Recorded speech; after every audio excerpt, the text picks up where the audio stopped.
Hello दोस्तों, कैसे हैं आप सब। वेलकम बैक टू जागरण जोश। अगर आप या आपके घर में कोई भी मेडिकल एंट्रेंस एग्जाम यानी नीट यूजी की तैयारी कर रहा है तो आज की ये खबर आपके लिए बहुत बड़ी होने वाली है। हम सब जानते हैं कि देश भर के 823 मेडिकल कॉलेजों की 1,36,000 से ज्यादा एमबीबीएस सीटों पर एडमिशन पाने के लिए लाखों स्टूडेंट्स कितनी कड़ी मेहनत करते हैं। लेकिन जरा सोचिए, अगर नीट में ऑल इंडिया टॉप स्कोर लाने के बाद भी सिर्फ एक छोटी सी गलती की वजह से किसी स्टूडेंट पर पूरे 2 साल के लिए बैन लग जाए तो क्या होगा। जी हाँ, बिल्कुल सही सुना आपने। महाराष्ट्र सरकार ने पूरे 10 साल बाद मेडिकल एडमिशन के नियमों में एक बहुत बड़ा और एक ऐतिहासिक बदलाव किया है। चलिए अब विस्तार से समझते हैं कि आखिर ये नया नियम क्या है और इसे क्यों लागू किया गया है।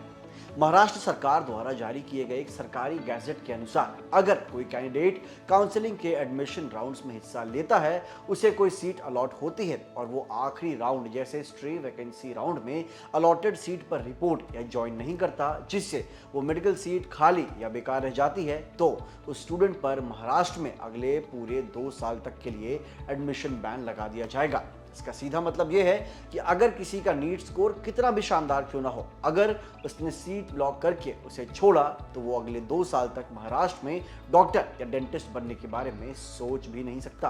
अब सवाल उठता है कि राज्य सरकार को इतना सख्त नियम बनाने की जरूरत क्यों पड़ी। असल में पिछले कई सालों से मेडिकल काउंसलिंग के दौरान ये देखा जा रहा था कि कुछ कैंडिडेट्स आखिरी राउंड तक अलग अलग कॉलेजों में सीटें रोककर यानी ब्लॉक कर अपने पास रखते थे और ऐन मौके पर एडमिशन नहीं लेते थे। इससे वो कीमती एमबीबीएस या बीडीएस की सीट हमेशा के लिए बेकार हो जाती थी। इसका सबसे बड़ा नुकसान मेरिट लिस्ट में नीचे मौजूद उन योग्य और जरूरतमंद स्टूडेंट्स को होता था जो वाकई में डॉक्टर बनना चाहते थे। इसी सीट ब्लॉकिंग के खेल और धांधली को हमेशा के लिए खत्म करने के लिए सरकार ने 2 साल का बैन वाला ये कड़ा कदम उठाया है। इस नए गैजेट में दूसरा सबसे बड़ा और क्रांतिकारी बदलाव हुआ है विवादित इंस्टीट्यूशनल कोटा राउंड को पूरी तरीके से खत्म कर देना। आपको बता दें कि महाराष्ट्र देश का इकलौता और आखिरी ऐसा राज्य बचा था जहां प्राइवेट मेडिकल कॉलेजों को ऑनलाइन सेंट्रलाइज काउंसलिंग के बाद बची हुई सीटों पर अपने स्तर पर एडमिशन कराने की छूट थी। लेकिन अब महाराष्ट्र सरकार ने इसे हमेशा के लिए बंद कर दिया है। इस फैसले से प्राइवेट मेडिकल कॉलेजों के पास अपने मन मुताबिक सीटें भरने की आजादी पूरी तरीके से खत्म हो गई है और अब मेडिकल व डेंटल कोर्सेज की 100% सीटें सिर्फ और सिर्फ राज्य के सीईटी सेल की ऑनलाइन सेंट्रल एडमिशन प्रोसेस यानी सीएपी के जरिए ही भरी जाएगी। दोस्तों, अगर आप सोच रहे हैं कि इंस्टीट्यूशनल कोटा राउंड को बंद क्यों किया गया है तो इसके पीछे भी एक लंबी कहानी है। पेरेंट्स, स्टूडेंट्स और मेडिकल एक्टिविस्टों सालों से आरोप लगा रहे थे कि प्राइवेट कॉलेज इंस्टीट्यूशनल राउंड के नाम पर मनमानी फीस की मांग करते थे, लास्ट मोमेंट पर अलॉटमेंट करते थे और पब्लिश की गई मेरिट लिस्ट को नजरअंदाज कर देते थे।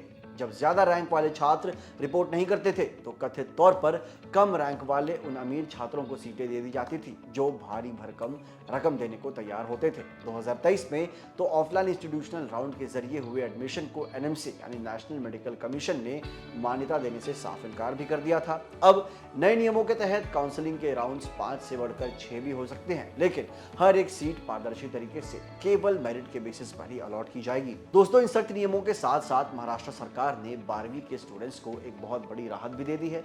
नए नियमों के मुताबिक जिन छात्रों ने 12वीं क्लास में बायोलॉजी के बजाय फिजिक्स, केमिस्ट्री और बायोटेक्नोलॉजी विषय पढ़ा था और नीट परीक्षा पास की है, वो भी अब एडमिशन राउंड्स में हिस्सा लेने के लिए पूरी तरीके से एलिजिबल होंगे।